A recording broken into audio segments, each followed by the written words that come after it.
औज़ुबिल्लाहि मिनश्शैतानिर्रजीम बिस्मिल्लाहिर्रहमानिर्रहीम अल्लाहुम्मा सल्ली अला मुहम्मद व अला आलि मुहम्मद। अस्सलामु अलैकुम। आज की वीडियो में हम नुमेरिकली देखेंगे कि अकाउंटिंग प्रॉफिट को टैक्सेबल प्रॉफिट में कन्वर्ट कैसे करते हैं और जो एडजस्टमेंट रिक्वायर्ड होती हैं वो किस तरह इनकॉर्पोरेट की जाती हैं। तो हमारे सामने ICMAP फॉल 2019 का क्वेश्चन नंबर 6 है अवेलेबल। इसको पहले हम स्टडी करते हैं। स्टार्टिंग में इसमें क्वेश्चन में हमें गिवन है कि Imperial Limited has profit before tax of 50 million for the year ended December 31/19। This profit has been correctly calculated after taking into account the following information.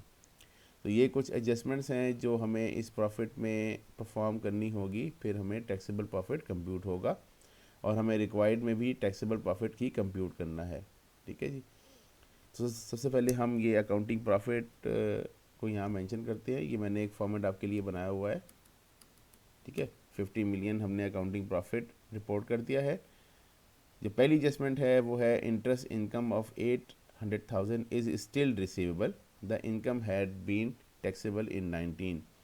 Accounting profit और taxable profit में difference उस वक्त होगा जब इन दोनों books के treatment में फ़र्क होगा। तो अगर आप देखें तो ये जो इंटरेस्ट इनकम है वो रिसीवेबल है, यानी ये अक्रूवल बुक की हुई है और इसको टैक्स भी 19 में ही कर दिया गया है, लिहाजा इसका कोई इफ़ेक्ट इस प्रॉफिट पे नहीं आएगा। ठीक है, तो यहाँ पे आप इंटरेस्ट इनकम लिख दें, इंटरेस्ट इनकम, और साथ में आप नो इफेक्ट लिख दें ताकि इसका कोई इफ़ेक्ट नहीं आएगा, ज़ीरो इफेक्ट आएगा। ठीक है जी। इसके बाद electricity bill of 1.2 million is due for 19 but has not yet been paid, the expense was allowed for tax purpose in 19। ये भी ऊपर वाली एडजस्टमेंट की तरह है, लेकिन ये एक्सपेंस से रिलेटेड है, तो इसमें भी आपने जो अक्रूवल बुक किया है वो उसने भी अलाउ कर दिया है, तो यहाँ पे भी कोई फ़र्क नहीं है, कोई इफेक्ट नहीं आएगा। Electricity bill no effect. ठीक है, देखिए जब फ़र्क ही नहीं है दोनों में तो फिर हम इसका कोई इफ़ेक्ट नहीं दिखाएंगे, तो इसका भी कोई इफ़ेक्ट नहीं आएगा। थर्ड ट्रांजैक्शन है कि rent income receive in advance in respect of 6 month period for the year 2020 amounting to ₹2 million, the income was taxable in 19। देखिए जब आपने एडवांस इनकम रिसीव की है तो आपने रेवेन्यू बुक नहीं किया, इसका मतलब ये हुआ कि जो 50 मिलियन का प्रॉफिट है इसमें इसका इफेक्ट शामिल नहीं है, लिहाजा इसको ऐड बैक करना होगा एडवांस इनकम रिसीव। ठीक है जी, तो ये 2 मिलियन यहाँ से ऐड हो जाएगा।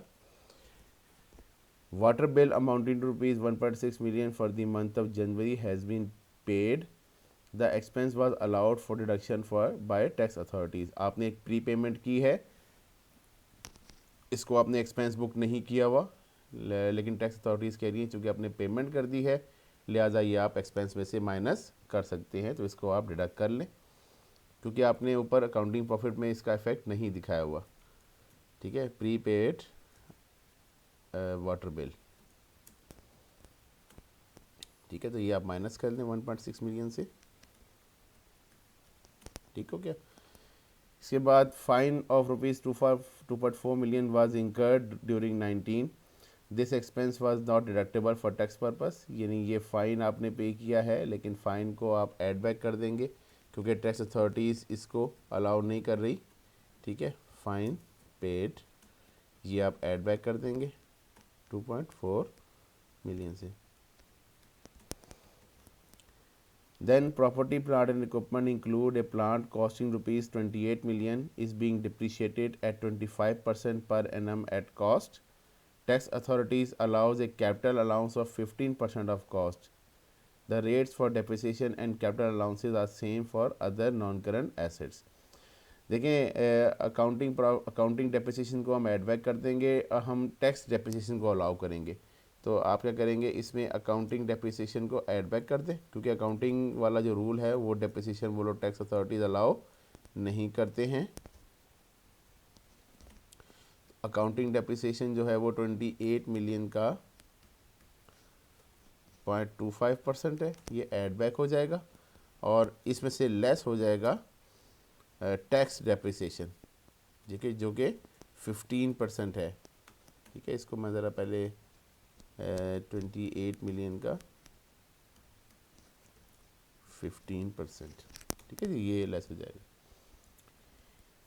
इसके बाद रिसर्च कॉस्ट है जो कि 2019 में 3.2 मिलियन की पे की थी। Tax authorities allows research cost to be written off over 4 years. देखें, टैक्स अथॉरिटीज़ कहती हैं कि ये पूरी की पूरी रिसर्च कॉस्ट आपने IAS 38 के मुताबिक एक्सपेंस आउट कर दी है, लेकिन हम आपको ये 1 साल में इसकी डिडक्शन अलाउ नहीं करेंगे, इसको 4 सालों में करेंगे। तो आपने तो ये पूरे के पूरे 4 सालों की माइनस की हुई है ना 50 मिलियन में से, तो आप पहले इसको as it is add back कर दें। उसके बाद जितनी उसने अलाउ की है उतनी आप डिडक्ट कर दें। ये सेम ऐसे ही है जैसे अकाउंटिंग डेप्रिसिएशन को आपने पूरा का पूरा ऐड बैक कर दिया और जितना टैक्स अथॉरिटीज़ ने अलाउ किया है उतना आप माइनस कर देंगे। ठीक है, तो पहले इसको ऐड बैक कर दें, रिसर्च कॉस्ट या रिसर्च एक्सपेंस, ये 3.2 मिलियन का। ठीक है जी, और इसमें से लेस करेंगे अलाउेबल डिडक्शन जो कि इसका 8 लाख है। ठीक है, इसको 4 टाइम हमने कर दिया, 4 महीनों में उसको अलाउ कर रहे हैं आपको। और लास्ट में वो बता रहे हैं a provision of legal fees was increase by 3.6 million in 19। Tax authorities allows legal cost of reduction in the year in which these are paid, no legal cost were paid in 19।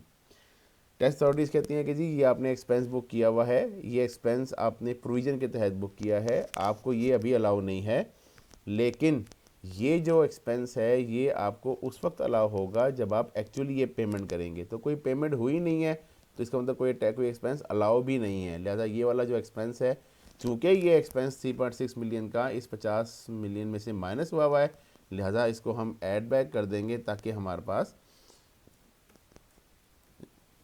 Taxable profit आ सके। Provision for legal fees, ठीक है, तो ये 3.6 million हमने add कर दिया।